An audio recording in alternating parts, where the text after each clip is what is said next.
ప్రియమైన దేవుని పిల్లలారా, క్రీస్తు వారి పేరట మీ అందరికీ నా వందనాలు.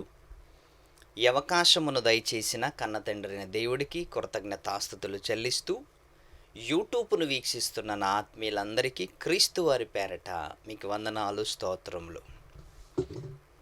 ప్రియమైన దేవుని పిల్లలారా, ఈరోజు మరొక విషయాన్ని బైబిల్లో నుంచి మనం నేర్చుకోవటానికి ప్రయత్నం చేద్దాం. యేసుక్రీస్తు వారు 2000 సంవత్సరాల క్రితం పలికిన ప్రతి మాట ఈరోజు వరకు మనము చదువుకుంటూ, ఈరోజు వరకు వాటిని ఆలోచిస్తూ, ఈరోజు వరకు వాటిని ధ్యానిస్తూ, ఆచరిస్తూ, ఆలోచిస్తూ ముందుకెళ్తున్నాం. మరి యేసుక్రీస్తు వారు ఎన్నో మాటలు మనకు పలికాడు, ఎన్నో విషయాలు పలికాడు. ఆ విషయాలన్నీ కూడా ఈరోజు మనకి గుర్తులో ఉన్నాయా, మన మైండ్లో ఉన్నాయా అన్నదే నా ప్రశ్న. చదువుతాం మర్చిపోతాం, చదువుతాం మర్చిపోతాం, వింటాం మర్చిపోతాం. మనిషికి మతిమరుపు ఎక్కువైపోయి వందల వేల ప్రసంగాలు విన్నా గత వారం ఏమిన్నామో ఈ వారం గుర్తు లేని పరిస్థితి మనిషి పరిస్థితి. అందుకే సేవకుడు చెబుతూనే ఉంటాడు, ప్రేక్షకులు వింటూనే ఉంటారు. మళ్ళీ వచ్చే వారం మరొక ప్రసంగం, కొత్త ప్రసంగం, పాత ప్రసంగం మర్చిపోయారు, మళ్ళీ కొత్త ప్రసంగం, ఇది కూడా మర్చిపోతారు. అంటే మనిషి ప్రతిరోజు విన్నది మర్చిపోతాడు, కానీ దానిని అనుసరిస్తూ బ్రతకడానికి మనిషి దగ్గర సమయం అనేది చాలా కొదువైంది ప్రియులారా. మరి యేసుక్రీస్తు వారు మాట్లాడిన మాటల్లో ఒక మంచి విషయాన్ని మనం ఆలోచిద్దాం. ఎప్పుడో పలికిన మాట, అందరికీ సుపరిచితమైన మాట. ఎప్పుడో పలికిన మాట, అందరికీ సుపరిచితమైన మాట. అదేంటి అంటే, నేను తలుపుల యొద్ద నిలిచి తట్టుతున్నాను అంటున్నాడు యేసుక్రీస్తు వారు. ఈ మాట ఎంతమందికి తెలుసు? ఈ మాట ఎంతమందికి తెలుసు? ఈరోజు కోట్ల మంది బైబిల్ చదువుతున్న ప్రతి క్రైస్తవుడికి ఈ మాట సుపరిచితమైన మాట. ఏంటి అంటే, హృదయము యొద్ద లేకపోతే తలుపుల యొద్ద నిలబడి తట్టుచున్నాను అంటున్నాడు. ఆయన తట్టుచున్నాడు, ఆయన పలకరిస్తున్నాడు, ఆయన తలుపులని తట్టుతున్నాడు. ఎవరైనా నా స్వరం విని, ఎవరైనా నన్ను అర్థం చేసుకొని డోరు ఓపెన్ చేసిన ఎడల నేను వానిలోకి వచ్చి నివాసం చేస్తాను అంటున్నాడు. అంటే యేసుక్రీస్తు వారు బయట నిలబడి ఏం చేస్తున్నాడు? డోరు తడుతున్నాడు. బయట నిలబడి యేసుక్రీస్తు వారు డోరు తడుతున్నాడు. అంటే డోరు తడుతున్నాడు అంటే అసలు ఏ డోర్ ఇది? మన డోరా? మీరు బాగా ఆలోచించండి. ఎవరైనా మన ఇంటి ముందుకు వచ్చేసి 1-2 సార్లు తట్టారనుకోండి, డోరు ఓపెన్ చేస్తామా, ఊరుకుంటామా? ఓపెన్ చేస్తాం. ఈ మధ్యలో ప్రతి ఇంటి ముందు ఒక బెల్ పెట్టింటారండి. ఓకే, ఆ బెల్ నొక్కగానే లోపలున్న ప్రతి వాళ్ళు ఎవరైనా సరే గబగబా డోర్ ఓపెన్ చేస్తారు. బెల్ నొక్కగానే గబగబా వచ్చి ఓపెన్ చేస్తారు. మరి యేసుక్రీస్తు వారు 2000 సంవత్సరాల నుంచి నేటి వరకు ప్రతి డోరు తడుతున్నాడు అంటే అసలు మన డోరా? అసలు మనం వేసుకున్న డోరా? మీరు బాగా ఆలోచించండి. ఇంట్లో మనిషి లేకపోతే బయట ఏం వేస్తారు? తాళం వేస్తారు కదా. ఇంట్లో మనిషి లేకపోతే బయట తాళం వేస్తారు. తాళం చూసి ఎవరైనా తట్టుతారా? బయట తాళం వేశారనుకోండి, ఆ తాళం చూసిన తర్వాత కూడా డోరు కొడుతున్నాడు అంటే ఒకటి పిచ్చోడైనా ఉండాలి, రెండవది బుర్రైనా లేకుండాలి. మరి ఈరోజు మనుషులైన మనకే ఇంత జ్ఞానం ఉంటే, మనుషులైన మనకే ఇన్ని ఆలోచనలు ఉంటే, మరి యేసుక్రీస్తు వారు తడుతున్న డోర్ ఏంటి ఇంతకీ? యేసుక్రీస్తు వారు డోరు తలుపుల దగ్గర నిలబడి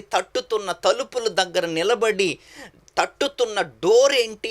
అసలు మన ఇంటి డోరు కానే కాదు. ఇది మీరు బాగా అర్థం చేసుకోండి. మన ఇంటి డోరు కాదు ఇది.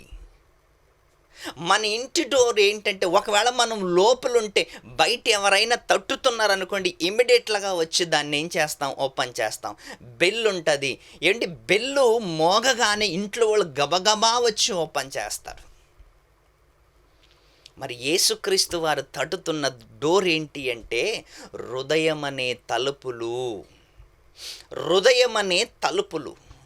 అసలు హృదయం అనే తలుపులని దేవుడు తట్టుతున్నాడు అంటే, అసలు ఇల్లేంటి ఇంతకి? ఏ ఇల్లుని తట్టుతున్నాడు? అసలు ఇల్లేంటో ఒక్కసారి బైబిల్లో నుంచి మనం చదువుకుందాం. బైబిల్లో నుంచి ఇబ్రీలు రాసిన పత్రిక 3వ అధ్యాయం. బైబిల్ ఉన్న వాళ్ళందరూ కాస్త ఆలోచించగలిగితే, ఇబ్రీలు రాసిన పత్రిక 3వ అధ్యాయము 6వ వచనాన్ని ఒక్కసారి చదువుకుందాం. అసలు ఇంటికి ఇల్లంటే ఏంటి? ఇల్లంటే ఏంటో ఒక్కసారి మనం ఆలోచిద్దాం. 6వ వచనం. అయితే క్రీస్తు కుమారుడై ఉండి, ఇబ్రీలు రాసిన పత్రికలో చాలా చక్కగా, చాలా సున్నితంగా ఈ మాట మనకు అర్థమవుతుంది. చాలా చక్కగా వ్రాయబడింది. ఓకే, ఈరోజు వరకు మనం అనుకుంటున్న ఇండ్లు, పెద్ద పెద్ద బంగళాలు ఇవన్నీ కాదు. దేవుని ఇంటెన్షనే వేరు, దేవుని ఆలోచనే వేరు. క్రీస్తు కుమారుడై ఉండి ఆయన ఇంటి మీద నమ్మకంగా ఉన్నాడు. ఆయన ఇంటి మీద నమ్మకంగా ఉన్నాడు. ధైర్యమును, నిరీక్షణ వలనని, ఉత్సాహమును తుదుముట్టుకు స్థిరముగా చేపట్టిన ఎడల మనమే ఆయన ఇల్లు. చూసారా, బైబిల్ ఎంత చక్కగా తేల్చేసింది.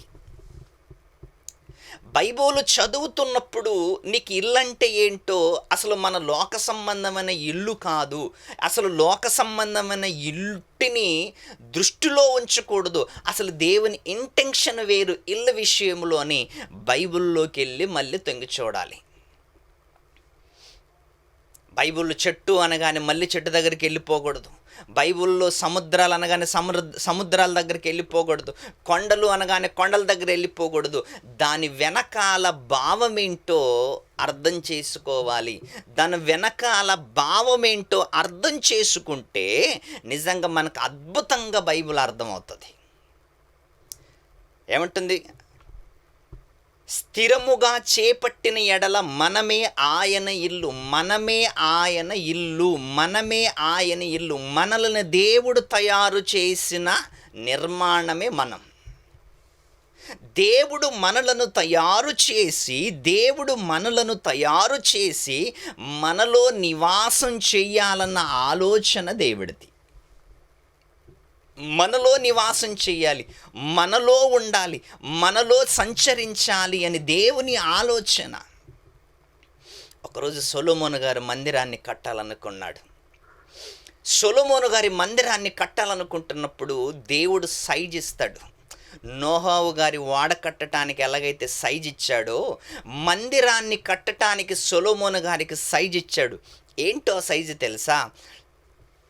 ఏంటి ఆ సైజ్ అంటే, ఆకాశము నా సింహాసనము, భూమి నా పాదపీఠము. ఆకాశము నా సింహాసనము, భూమి నా పాదపీఠము. Just size ఇచ్చాడంతే.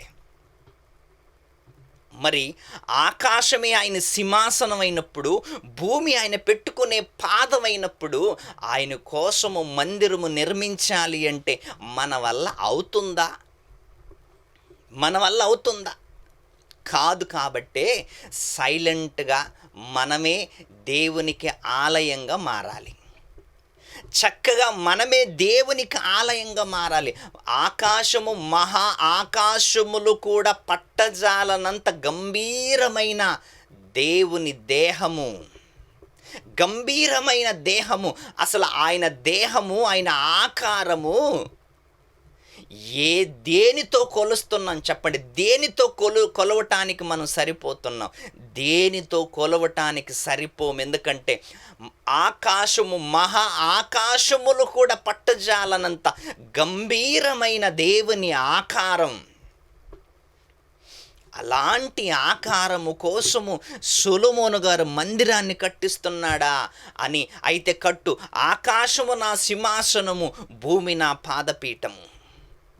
సొలొమోను గారు అడలిపోయాడు. అయినా కూడా దేవుడు ఏమనుకున్నాడు? నా కుమారుడు ముచ్చటిస్తున్నాడు, కట్టాలనుకొని కట్టుకోనాయన అన్నాడు. కట్టుకో, పర్లేదు. ఎందుకంటే కొడుకు ఒక్కసారి నాయనా నేనుకేదో చెయ్యాలనుకున్నప్పుడు చేసుకోనాయన అంటాడు. ఎందుకంటే తెలుసు దేవుడికి పిల్లల్ని ఎప్పుడు కూడా కోపము రేపకండి అని దేవుడే చెప్పాడు కదా. పిల్లల్ని కోపము రేపు తండ్రులారా, పిల్లలకి కోపము రేపకండి అని దేవుడు మాట్లాడాడు కదా. యాజ్ ఇట్ ఈజ్గా సొలొమోను గారికి వద్దంటే కోపం వస్తుందేమో అని, వద్దంటే కోపము సొలొమోను గారికి వస్తుందేమో అని దేవుడు నాయన కట్టు అన్నాడు.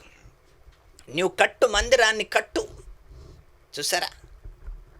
అంటే దేవుడు నివాసము చేస్తున్న మందిరము 4 గోడలు కాదు, భయంకరమైన మహా ఆకారమైన నీ నిర్మాణము, నీ శరీరం. అలాంటి దేహం, అలాంటి ఇల్లు, అలాంటి మందిరము, అలాంటి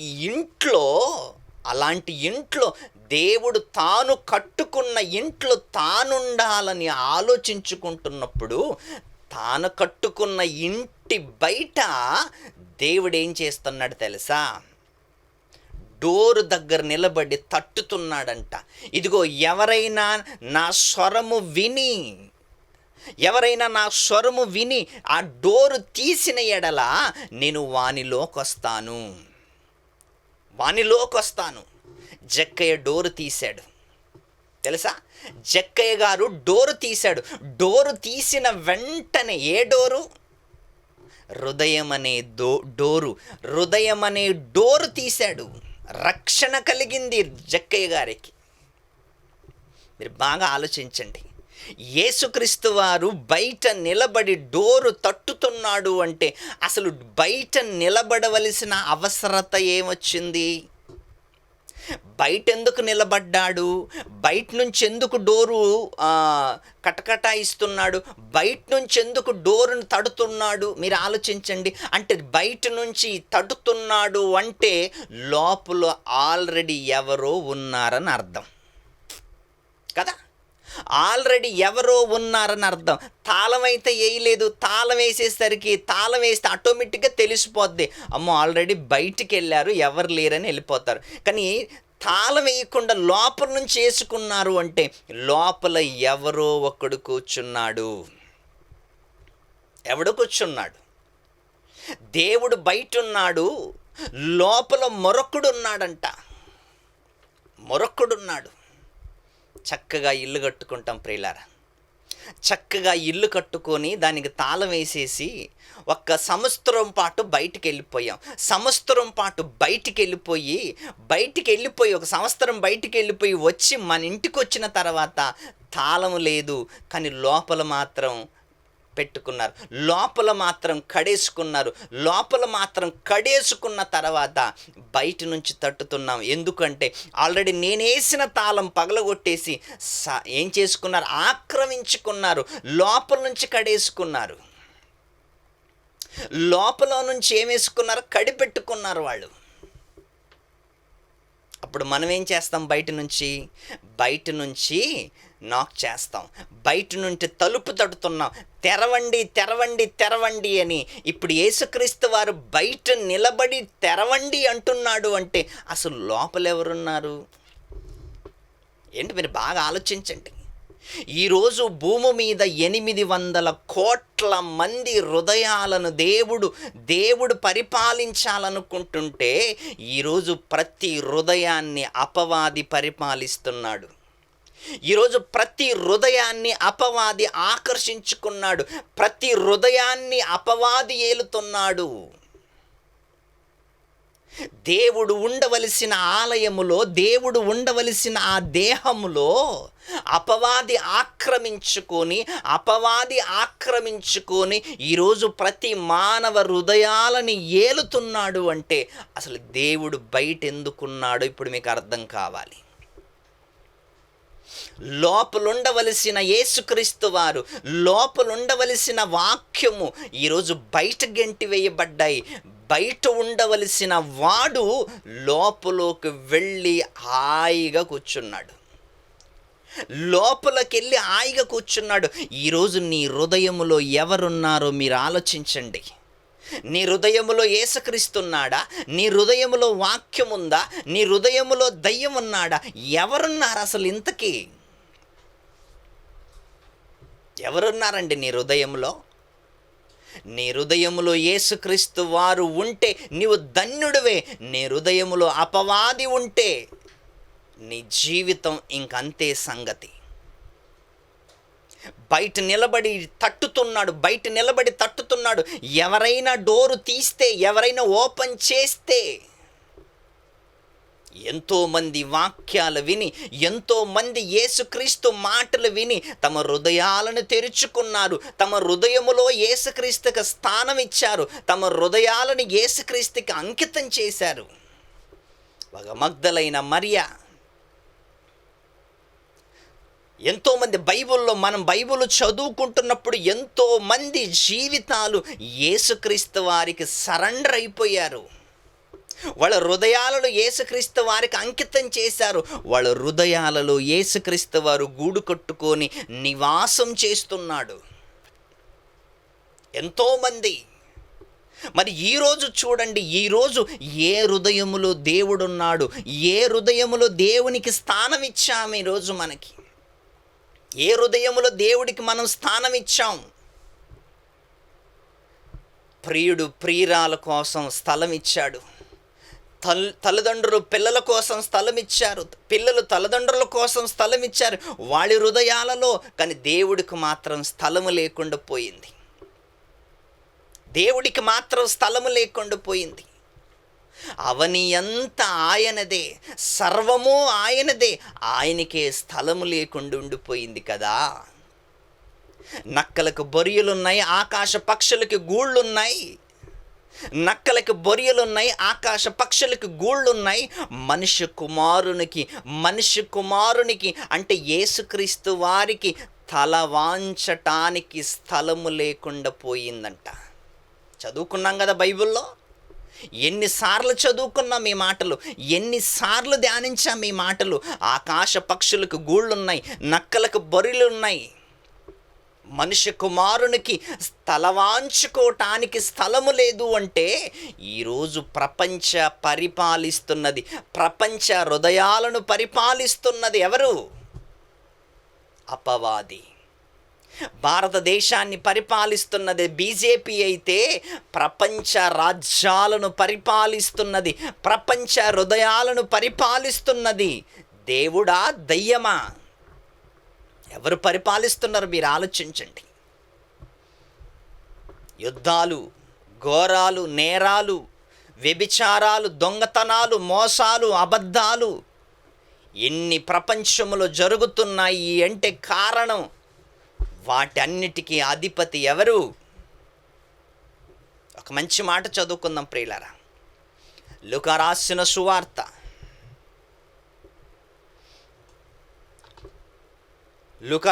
సువార్త 4వ అధ్యాయము. చూడండి ఎంత మంచి మాట. ఆనాడు యేసుక్రీస్తు వారు అపవాది గురించి పలికిన మాట. ఆ రోజు యేసుక్రీస్తు వారికి అపవాదికి మధ్య జరిగిన సంభాషణ, వాళ్ళ మధ్యలో జరిగిన సంభాషణ 5వ వచనం. అప్పుడు అపవాది ఆయనను తీసుకొని పోయి భూలోక రాజ్యములన్నిటినీ ఒక్క నిమిషములో ఆయనకు చూపించిందంటే ఎవరికి? యేసుక్రీస్తు వారికి. భూలోక రాజ్యములన్నిటినీ ఒక నిమిషములో యేసుక్రీస్తు వారికే చూపించిందంటే ఆ స్పీడ్ ఏంటి! అబ్బబ్బబ్బబ్బ! మీరు ఆలోచించండి ప్రియులారా. ఒక్క నిమిషమే అని ఉంది బైబిల్లో. మీ బైబిల్లో ఎలా ఉందో నాకు తెలియదు, నా బైబిల్లో అయితే ఏమని తెలుసా? ఒక్క నిమిషములో ఆయనకు చూపించి, ఒక్క నిమిషములో చూపించిందంట. అంటే చూపించే శక్తి చూపించేవాడికి ఉంది, చూసే శక్తి చూసేవాడికి ఉంది. ఎంత పవర్ఫుల్ అంటే, ఒక్క నిమిషములో భూలోక రాజ్యములన్నిటినీ కొండపైకి తీసుకెళ్ళింది, శిఖరంపైకి తీసుకెళ్ళింది, భూలోక రాజ్యములన్నిటినీ చూపించింది. ఎందుకు చూపించింది? అపవాది రాజ్యములన్నిటినీ ఎందుకు చూపించింది తెలుసా? ఈ అధికారమంతయు, ఈ రాజ్యముల మహిమయు, ఈ అధికారమంతయు, ఈ రాజ్యముల మహిమయు ఏమెంత నీకిత్తును. ఈ అధికారమంతయు, ఈ రాజ్యముల మహిమయు నీకిత్తును అంటున్నాడు అపవాది యేసుక్రీస్తు వారికి. నీకిత్తును అంటున్నాడు. నీకిత్తును, అది నాకు అప్పగింపబడి ఉన్నది, నాకు అప్పగింపబడి ఉన్నది.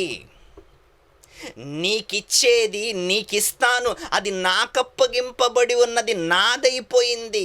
ఈ రాజ్యముల మహిమ అది నాది. నన్ను మహిమపరుస్తున్నారు వాళ్ళంతా. అది నా రాజ్యాలు.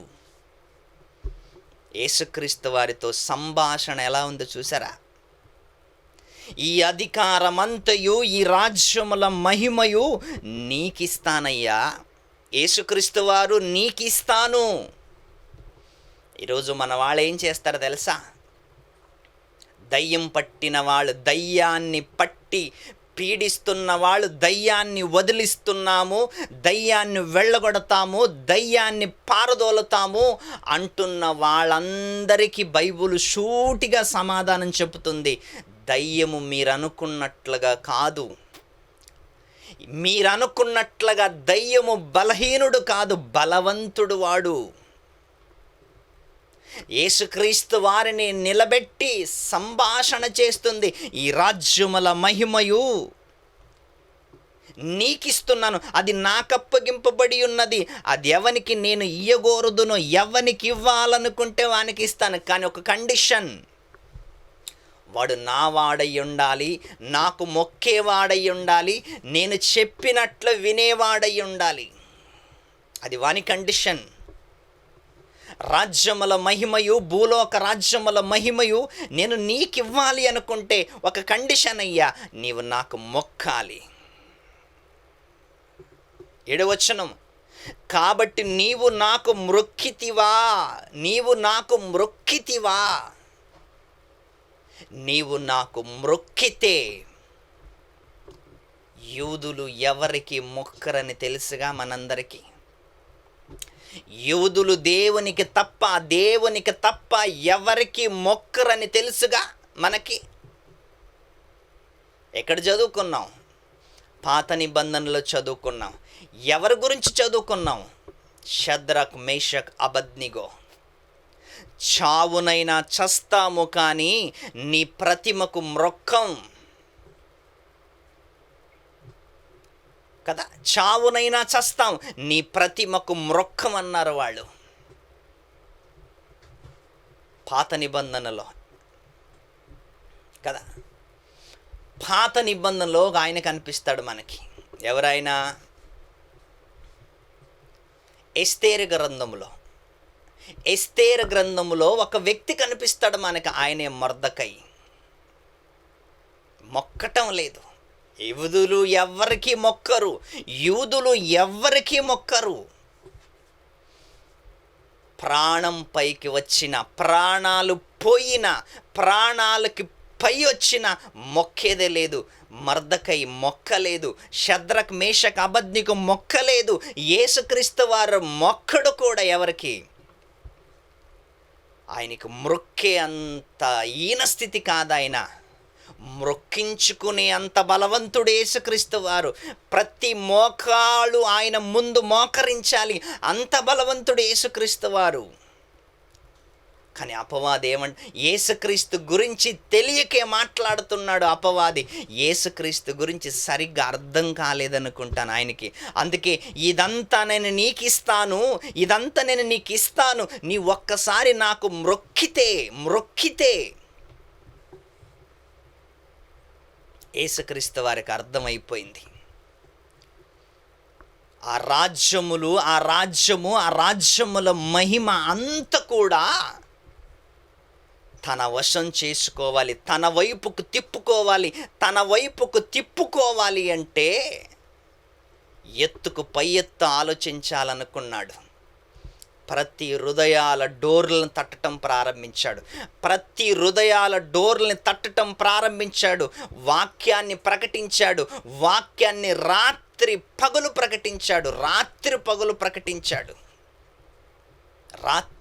ప్రకటించాడు. విరామము లేకుండా ప్రకటించాడు. అనేకులకు ప్రకటించాడు. అనేకులకి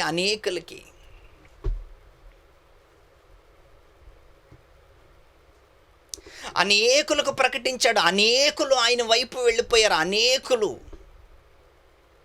వ్యభిచారులు మారిపోయారు, మోసగాళ్ళు మారిపోయారు, దొంగలు మారిపోయారు, నేరగాళ్ళు మారిపోయారు యేసుక్రీస్తు మాటలు విని. ఎందుకు అంటే అపవాది సవాలు చేశాడు. ఏమని? నీవు నాకు మొక్కితే నేను ఫ్రీగా ఇస్తాను అన్నాడు అపవాది. కానీ యేసుక్రీస్తు వారి ఆలోచన అది కాదు. బానిసగా వచ్చే రాజ్యాల కంటే జయించి రాజ్యాలను తీసుకోవటం మేలనుకున్నాడు. జయించటం ప్రారంభించాడు. ప్రజల దగ్గరికి వెళ్ళాడు. అనేకల గ్రామాలకు వెళ్ళాడు. గల్లీ ప్రజల దగ్గరికి వెళ్ళాడు.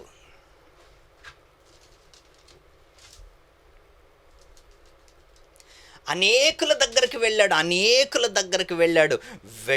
వెళుతూ అనేక హృదయాలను గెలుచుకున్నాడు. అనేక హృదయాలను ఆకర్షించుకున్నాడు. ప్రతి హృదయాన్ని ఆయన వైపుకు లాగించుకున్నాడు. ప్రతి హృదయాన్ని ఆయన వైపుకు మళ్ళించుకున్నాడు. ప్రపంచమంతా కూడా ఆయన గురించి మాట్లాడేలా చేశాడు. ప్రపంచమంతా ఆయన గురించి పొగిడేలా చేశాడు. ప్రపంచమంతా ఆయన వెంటే వెళ్ళేలా చేసుకున్నాడు. చూడండి ఒకసారి ఆ మాట. యోహాను రాసిన సువార్త 12వ అధ్యాయము.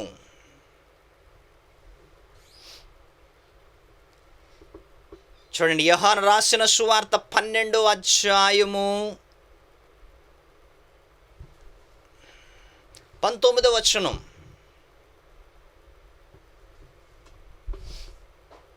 చూడండి ఎంత అద్భుతమైన మాట, ఎంత ఆశ్చర్యపరిచే మాట. యోహాను రాసిన సువార్త 12వ అధ్యాయము 19వ వచనం.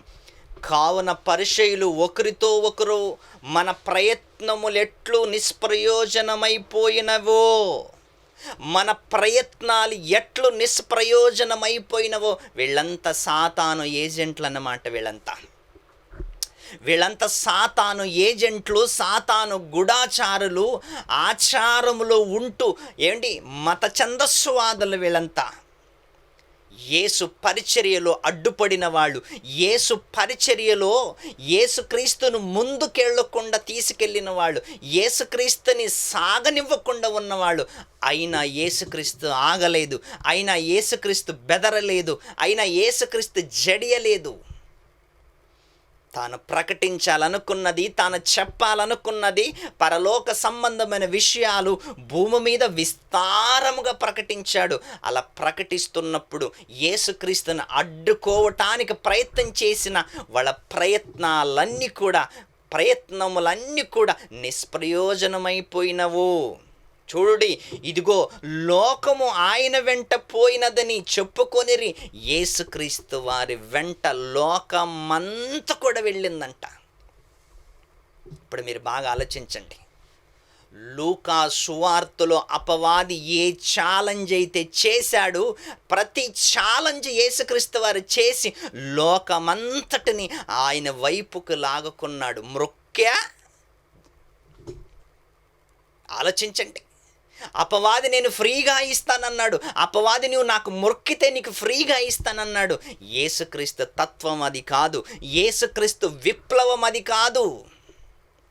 పోరాడాలి, ప్రాణం పెట్టాలి, జయించాలి. అపవాది చేతిలో నుండి తన రాజ్యాన్ని మళ్ళీ దక్కించుకోవాలి. అంధకార సంబంధమైన ఆలోచనలో నుంచి ప్రజల్ని మళ్ళించి వెలుగులో నడిపించాలి అనుకున్న మహానుభావుడు యేసుక్రీస్తు వారు ప్రజల కోసం ప్రాణం పెట్టాడు. ప్రజల్ని వెలుగులో నడిపించటానికి ప్రాణం పెట్టాడు. ప్రజల్ని పరలోకానికి నడిపించటానికి ఒక మంచి మార్గం అయ్యాడు ఆయన. ఇలాంటి మంచి మాటలు మరుగు చేయబడకుండా అనేకులకు ప్రకటించాలి అంటే చూడండి, మీరు ఆలోచించండి. అపవాది కట్టిన కోటలను కూలగొట్టిన యేసుక్రీస్తు వారు, అపవాది కట్టిన దుష్ట ఆలోచనలు పడగొట్టిన యేసుక్రీస్తు వారు అనేక హృదయాలలో మంచి మాటలు నింపాడు. మంచి మాటలు నింపి అనేకులని చైతన్యపరిచాడు. అలాంటి మాటలు ఈరోజు నిన్ను చైతన్యపరిచాయి.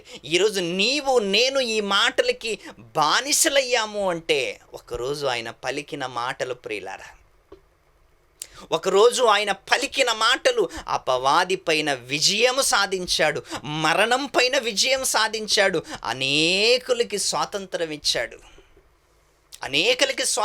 ఇచ్చాడు. పరలోకానికి వెళ్ళే స్వాతంత్రం నీకు నాకు అనుగ్రహించినప్పుడు మరెందుకు బానిస జీవితం, బానిస బ్రతుకు? స్వతంత్రుడిగా నిన్ను యేసుక్రీస్తు వారు తయారు చేస్తే మళ్ళీ బానిస అయిపోయావేంటి? మళ్ళీ బానిసలా ఉండిపోతున్నావేంటి? అందుకే యేసుక్రీస్తు వారిని గుర్తు చేసుకో ఒకసారి, ఆయన త్యాగం గుర్తు చేసుకో ఒకసారి, ఆయన కార్యక్రమాలు గుర్తు చేసుకో ఒకసారి. అపవాది చేతిలో నుంచి నిన్ను బయటికి లాగి వెలుగు మార్గములో వెలుగులో నిన్ను నిలబెట్టాడు. మళ్ళీ చీకట్లో ఎందుకు వెళ్ళటానికి ప్రయత్నం చేస్తున్నావు సహోదరి? ఒక్కసారి నీవు ఆలోచించాలని, మనసు పూర్తిగా ఆలోచించాలని హెచ్చరిస్తూ ఈ మాటలు ముగిస్తున్నాను.